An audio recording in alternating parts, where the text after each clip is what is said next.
राधे राधे मित्रों। अर्जुन और भगवान श्री कृष्ण के बीच हुई कुछ सामान्य तर्क की पंक्तियाँ। ऐसा मान लेने पर भी जन्म लेने वाले की निश्चित मित्र और मरने वाले की निश्चित जन्म सिद्ध होता है।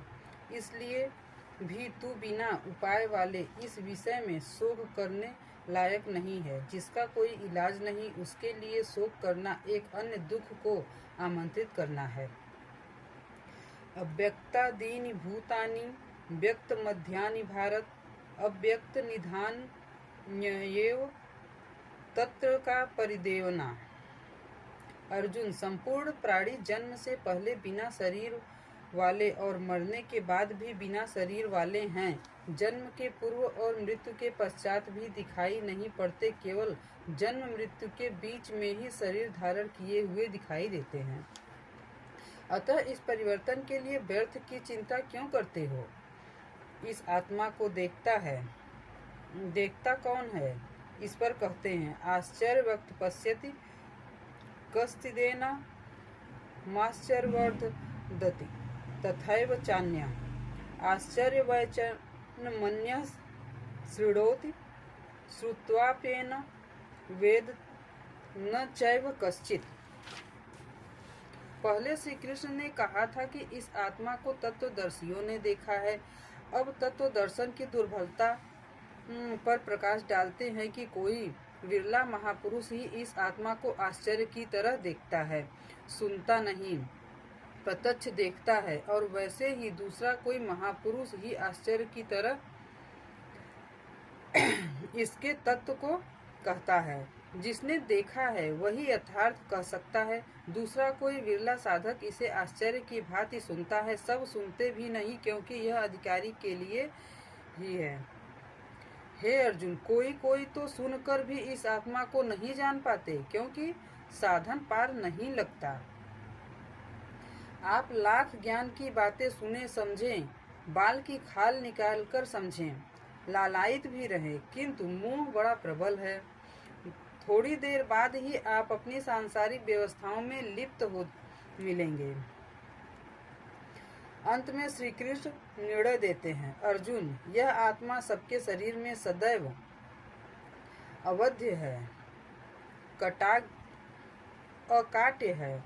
इसलिए संपूर्ण भूत प्राणियों के लिए तू शोक करने योग्य नहीं है। आत्मा ही सनातन है। इस तथ्य का प्रतिपादन करके, इसका प्रभुता सहित वर्णन करके यह प्रश्न यहीं पूरा हो जाता है। अब प्रश्न खड़ा होता है कि इसकी प्राप्ति कैसे हो? संपूर्ण गीता में इसके लिए दो ही मार्ग हैं। पहला निष्काम कर्मयोग और दूसरा ज्ञान योग। दोनों मार्गों में किया जाने वाला कर्म एक ही है।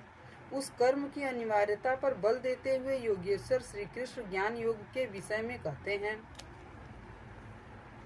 अर्जुन, स्वधर्म देखकर भी तू भय करने योग्य नहीं है, क्योंकि धर्म संयुक्त युद्ध में बढ़कर अन्य कोई परम कल्याणकारी मार्ग क्षत्रिय के लिए नहीं है। अभी तक तो आत्मा शाश्वत है, आत्मा सनातन है, वही एकमात्र धर्म है कहा गया है। अब यह स्वधर्म कैसा? धर्म तो एकमात्र आत्मा ही है, वह तो अचल स्थिर है।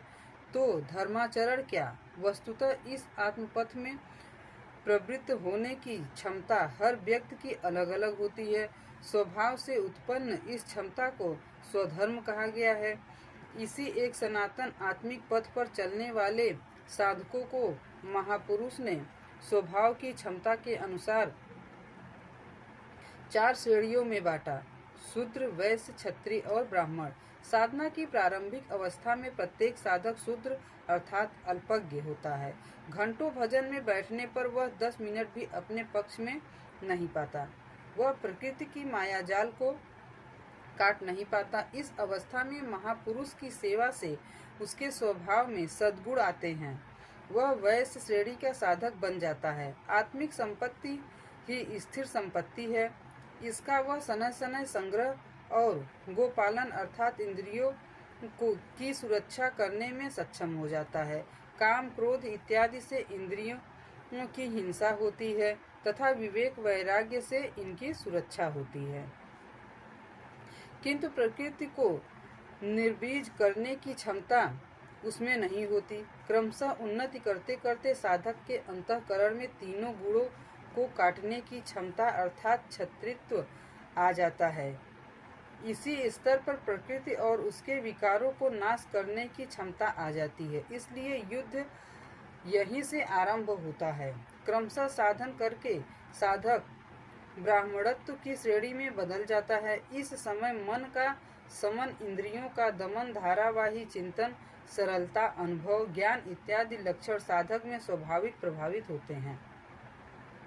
इन्हीं के अनुष्ठान से चलकर क्रमशः वह ब्रह्म में प्रवेश पा जाता है, जहाँ वह ब्राह्मण भी नहीं रह जाता। विदेह राजा जनक की सभा में महर्षि याज्ञवल्क ने चाक्रायण,